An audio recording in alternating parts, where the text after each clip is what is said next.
A while back, sometime last year, Elon Musk, well, we all know that he bought Twitter last year, right? Like, okay, he took it private once more, and he was running it, and the left was spurging out, and Elon was, subtly capitulating every once in a while, and, no, I'm going to be measured. No, I met with both heads of the, Republicans and Democrats, and I'm just going to be, as somebody for everybody, and whatever. And then he ended up putting out this poll in the middle of the day, and he's like, okay, you want me to step down as head of Twitter? And then for whatever reason, it ended up being, yes, you should. And he said that, oh yeah, I'll just put out the fishing line in order to get a CEO. Well, guess what? There was a bite. Somebody was reeled in, and it's not good. It's not good. I know a bunch of people are going, oh, she liked based tweets.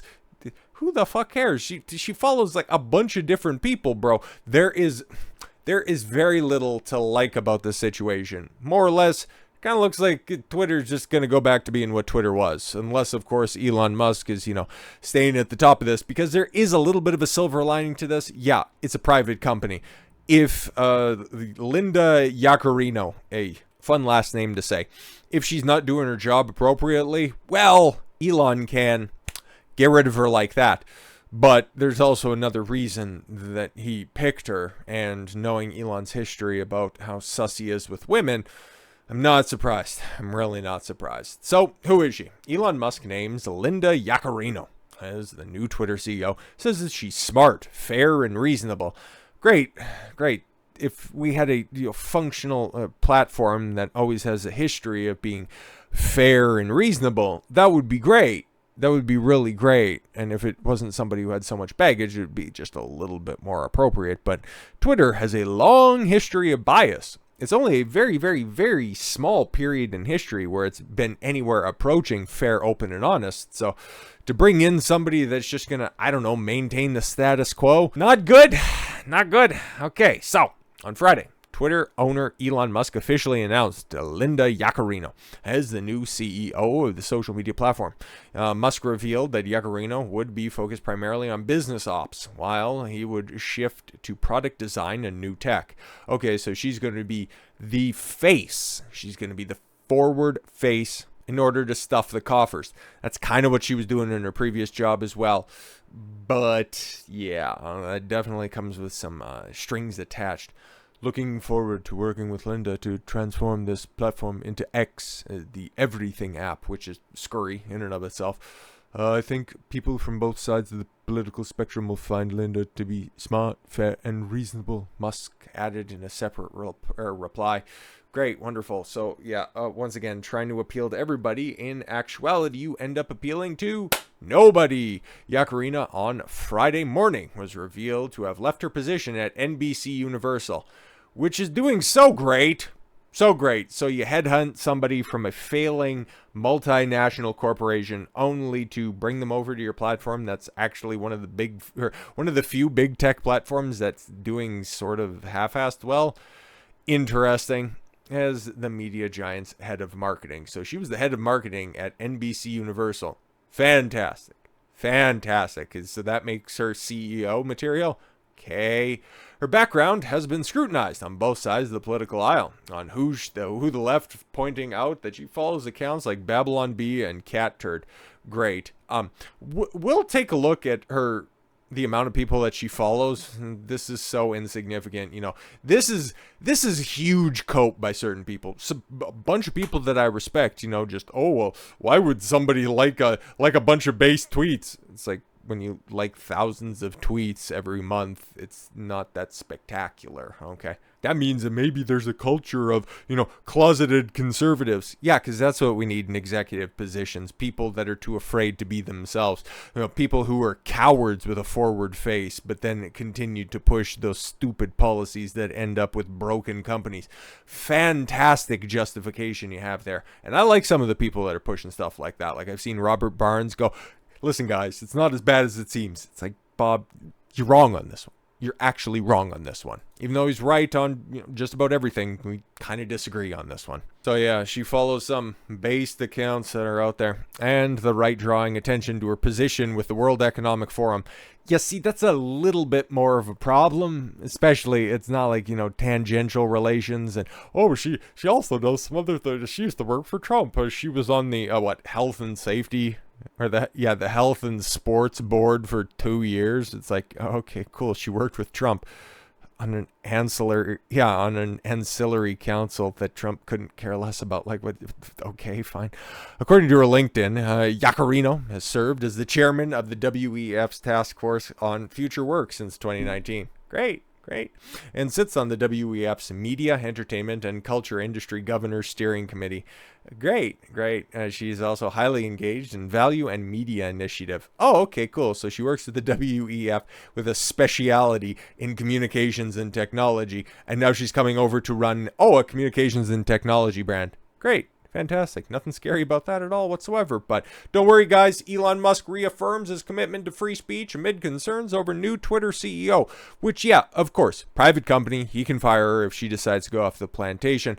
Or if Elon Musk, I don't know, just decides to simp with her. Like a long history of terrible wives and girlfriends. Like, let's not fucking forget. Something that I say often, and it hasn't really come up lately, so we'll reiterate for the kids in the back. Don't do business with guys who are deficient in two categories, money and women, because they will end up snaking you out for either at the drop of a hat.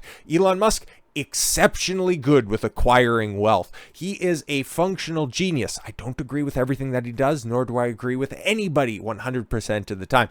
But when it comes to women, this dude is bottom of the barrel when it comes to making bitch decisions. He's fucking atrocious. So yeah, when I heard that it was announced that, I found a new CEO and she's going to be starting in the next 6 months, it was like, fucking Christ, bro. Everything was going decently for a while, and now you got to let your old shit history with bitches pop up. Like, fucking Christ, bro. Billionaire Tesla co-founder reportedly welcomed twin babies with one of his top executives at Neuralink. Yeah, and he likes to fuck the people that he works with. Nothing. Actually, there's quite a bit wrong with that for just the general population. But when you're right up at the top, you're getting pussy thrown at you on the regular. And if we can just go ahead and quote the big T up there, when you're a star, it happens a lot. They just come up to you, let you grab them. And you know the rest of that. Siobhan Zillis, who he's, I guess, currently dating or something like, I don't know, just breeding with. Like, this fucker's weird. In November of 2021, just 1 month before having another child with on again, off again girlfriend Grimes. And he was married to Justine Musk. Four?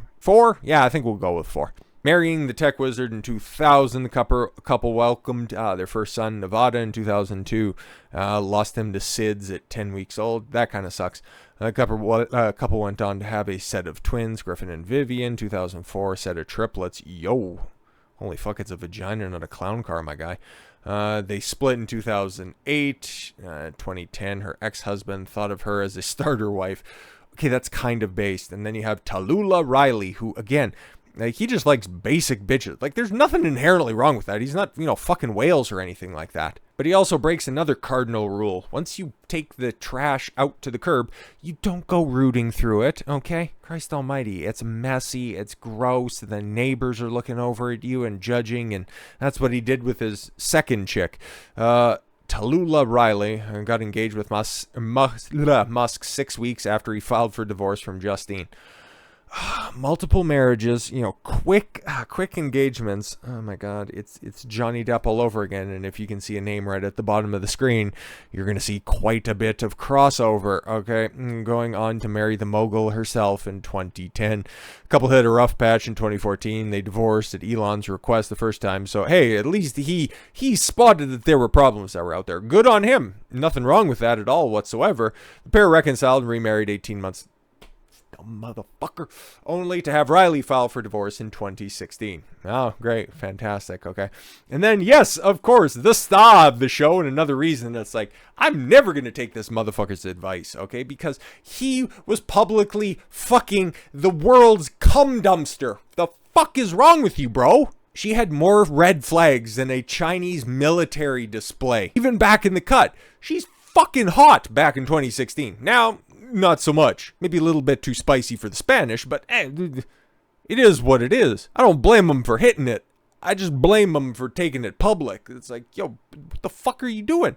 SpaceX founder then moved on to Amber Heard, dating the actress in late 2016. She and Musk split up just 1 year due to intense Oh, their intense schedules, like her not getting work and him, I don't know, being an active genius. And then, yes, of course, that fucking abomination Grimes. They were on again, off again for who fucking knows how long. And yeah, okay, that's the best that she's going to look, okay? And that's what she looked like after the fact. Like, bruh, you're a fucking billionaire. At any given point in time, you're the richest man on earth. And that's the best you can do? The fuck, bro. The fuck. And here's what apparently he's dumping in right now. Like, you're a billionaire. You have the choice of any woman on fucking earth right now. Oh, but it's all about connection. Okay, I understand. I understand that you can be attracted to a bunch of different things. Fuck, would I probably put at the top of the list? A lot of people would go, really? It's hot and attractive, but like, really at the top? It's like, yeah, no, that's what I like. Attraction is subjective, 100%. But what can you learn from that? He runs all of the red lights, and not in that way. Like, it doesn't require a towel. All it does is just, it gives you an insight that this guy's interpersonal relationships, he doesn't have the best judgment that's there. But he's going to tell us, so Linda, I worked for NBC, has everybody's best interests in mind. Twitter boss Elon Musk has been a vocal advocate for free speech and open dialogue. Yeah, it's just, how well is he actually putting that into practice? Is Alex Jones still banned off the platform? Oh, wait. Yeah. And so, so much so that he bought the big tech platform for $44 billion for the sole purpose of to restore free speech to the internet.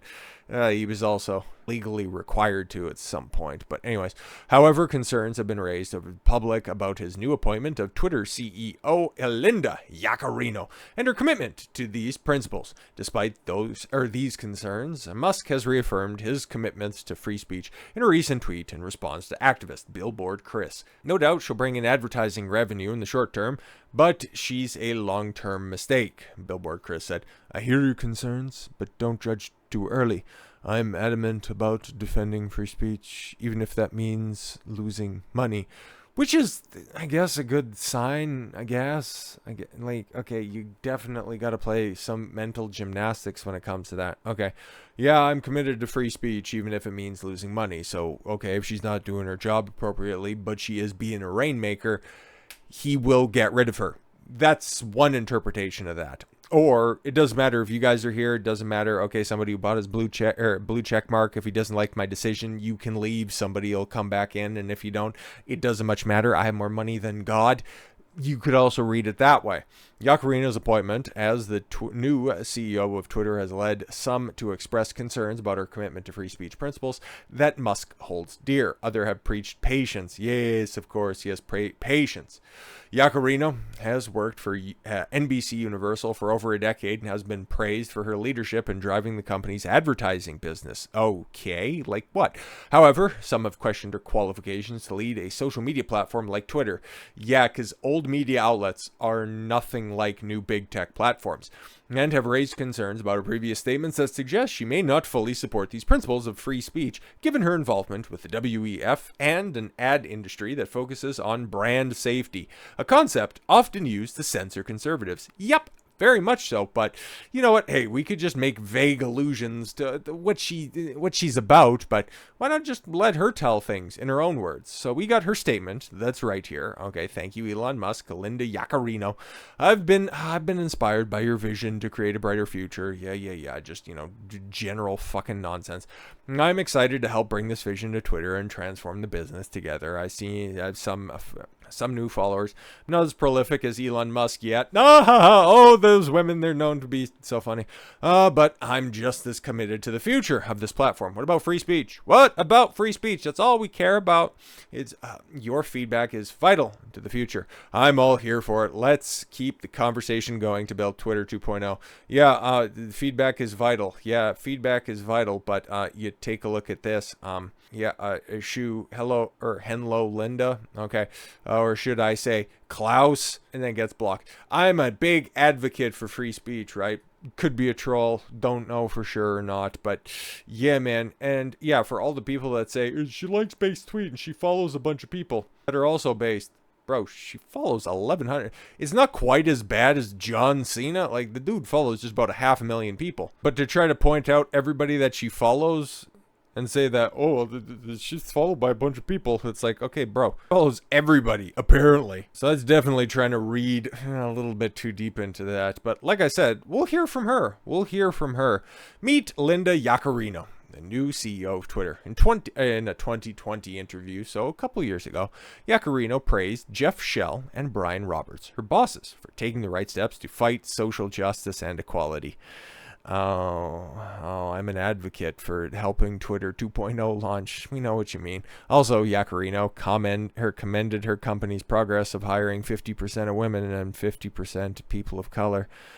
Oh, great. Yay. We can talk about, things that my company is doing to accelerate. My company. Right? To accelerate what we were doing already, but realizing that it wasn't enough.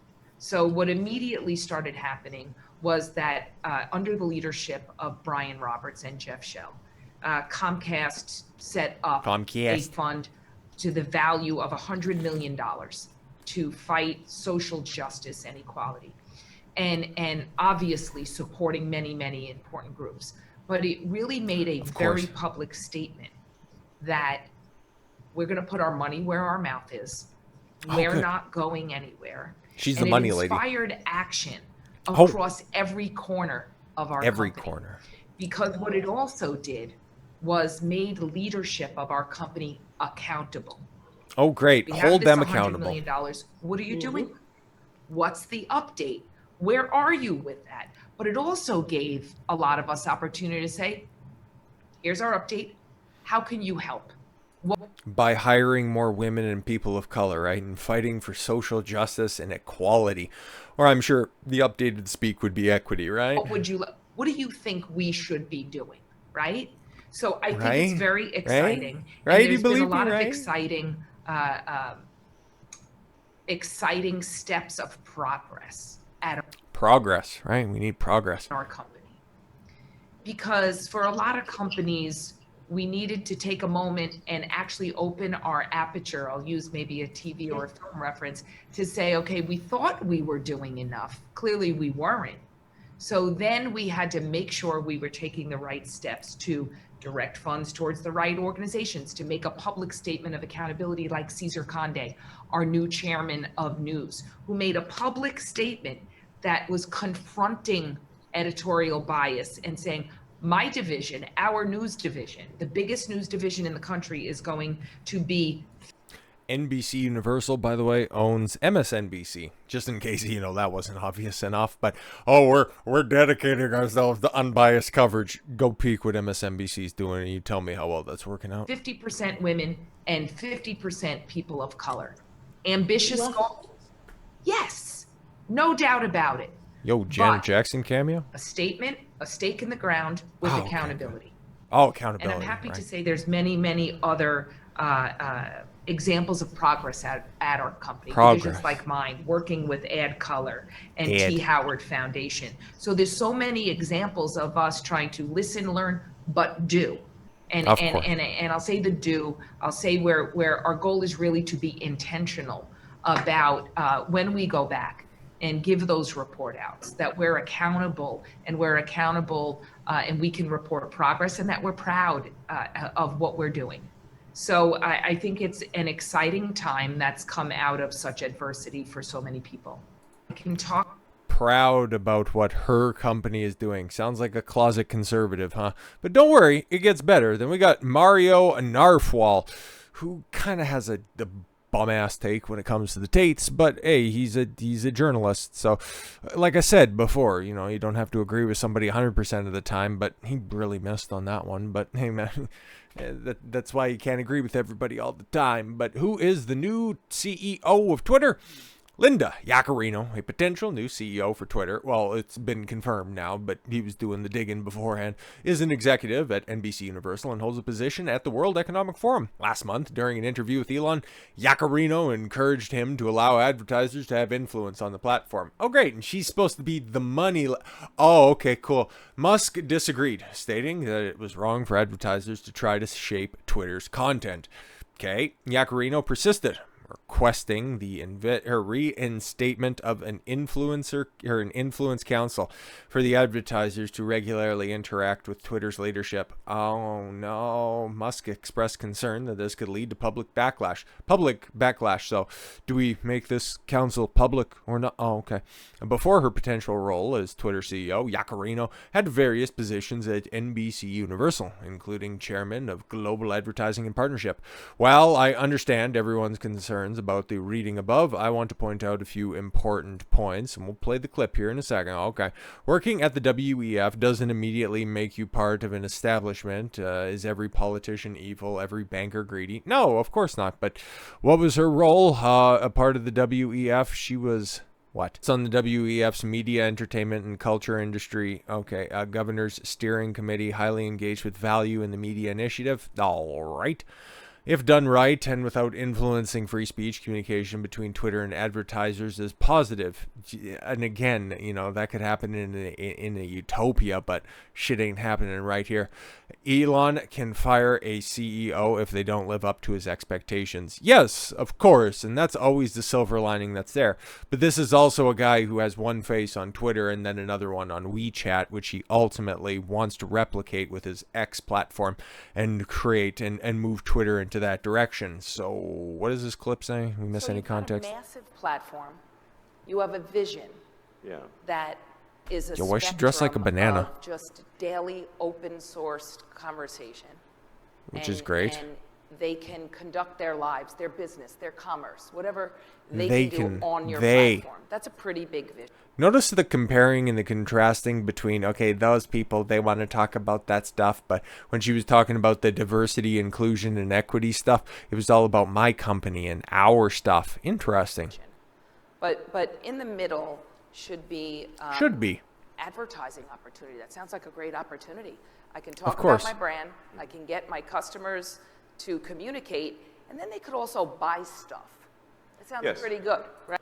See now, okay, now it's in my wheelhouse. Oh, now if we can get rid of some of those pesky ne'er-do-wells, oh, then we can start making money, right? Right? Money, huh? Right? You'll be able to buy things. You buy a new Gucci bag? One click, boom, done. But they need to feel Merch. that there is an opportunity for them to influence what you're building. That vision, what we're doing here, whether it's me trying to push in Praju. Yo, can we go take a look at the ratings for tweets? NBC? How well that's working out? For example, you've said you probably shouldn't tweet after 3 a.m. Well, I've got myself Probably good advice for all of us. I've gotten myself into trouble a few times. I'm very aware of those. So after 3 a.m., you travel all over the world. Lord knows how you handle time zones in space. Will you commit to be a little more very funny, specific, and not tweet after 3 a.m.? People in this room would like to see that. They'll make them feel more.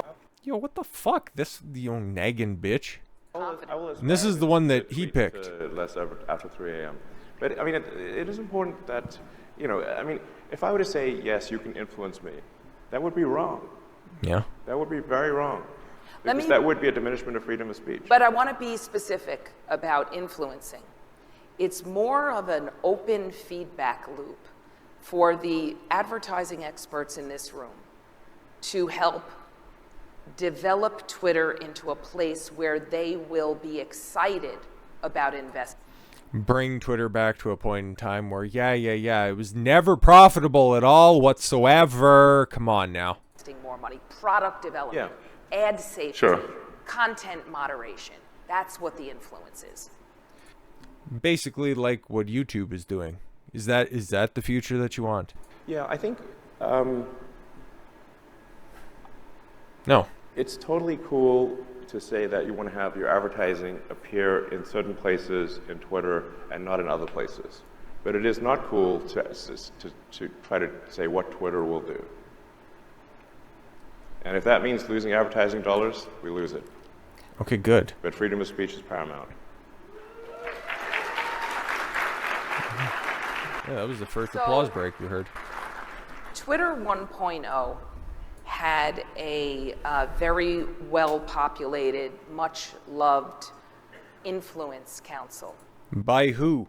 By who? The people that you run in the circles in? I'd imagine she probably had a very close connection and a very close relationship with several people that were on that council. And those were the people that were also working, with the feds in the back room, thanks to the Twitter files. Interesting. If she was in charge, leaking, not classified, but at least private communications between people that worked at Twitter and then also people that worked in the government, do you think that she would have signed off on that? Or do you think that she would have been just a little bit, trepidatious about releasing that? Oh, what would the advertisers think? I don't like this. I don't like it. I know I don't. I think we need to change the name. Elon does not want to be influenced. But it was really a recurring feedback loop. I wouldn't take that level of disrespect. From your key stakeholders, your advertisers, where they had recurring access or would have recurring access to you. Would you commit from this stage today to reinstate that council to be named later? Well, I don't think. Look at all of her framing at the beginning. It was a much-loved council, and we don't have to call it influence, condescending bitch. But no, do you want to have that because you'd want to make money on your platform, right? How does Elon go? It should be influence council. And you have to. I would be wary of that creating a backlash among the public, because if the public thinks that their views are being determined by a small number of CMOs in America, they will be I think, upset about that. But feedback, I think, is appropriate. And from who, though? At the end of the day, if somebody's spending money for their ad campaign, it needs to yield results for their organization, or it doesn't make sense. Yeah, no, interesting. That's kind of a whole lot of nothing, but I don't like the questions that she's asking. I really don't, okay? Yeah, so, you should probably sell off some of your influence on your platform so we can make it more palatable, make it all more vanilla. The entire reason that people are returned, or at least at the point in time when, Elon took over Twitter, they were coming back to the platform, a platform that was actively dying, okay? You kicked open the barn doors and a few people, I'm going over to Mastodon, I'm going over to Tribal, and they're all still here. Look at, what was it? CBC threw a fucking spurg fit, and then what? In less than 2 weeks, they came back. Fantastic stuff that's out there, okay? Those boycotts never last, but those are the guys who want the influence. They just want to take down the platform. Why is it successful? Because it's braggadocious, because it is bucking the trend. Bring in some people that want some influence in order to take it down, to make it just another middle of the road capitulating brand that'll just, hashtag stand with Ukraine, hashtag make sure the Black Lives Matter, just go with the wind, because that's where the advertisers want to go. Elon has his stance. He's compromised on it a couple of different times. This chick, on the other hand, she seems to be very much down for the count when it comes to that stuff. Time will ultimately tell how this shapes out, but it's not a very good indication. Not a good indication at all. But with all that said, thank you all very much for the gift of your time. I've been Don Consuelo. I want you to follow your gut and get after it. Take care, everyone.